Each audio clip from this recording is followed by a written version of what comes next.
కడప జిల్లా బద్వేల్ పట్టణంలోని పొరుమామిళ్ల bypass road Bhagat Singh కాలనీలో నివాసం ఉండే బందెల మనోజ్ కుమార్ అనే యువకుడు గురువారం మధ్యాహ్నం వేళలో ఇంట్లో ఎవరు లేని సమయంలో ఉరేసుకుని మృతి చెందాడు.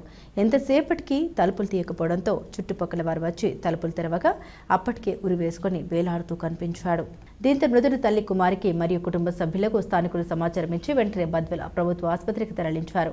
మృతుడి తల్లి కుమారి కూలి పనుల నిమిత్తం పనికి వెళ్లగా మృతుడు తండ్రి ఇదివరకే మృతి చెందాడు.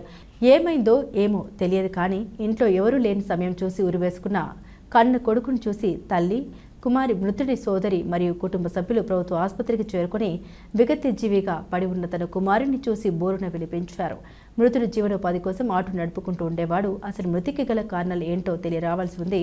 ఈ మేరకు సమాచారం అందుకున్న పోలీసులు బద్వేల్ ప్రభుత్వ ఆసుపత్రికి చేరుకుని మృతికి గల కారణాలని ఆరా తీస్తూ మృతదేహాన్ని పోస్టుమార్టంకి తరలించారు.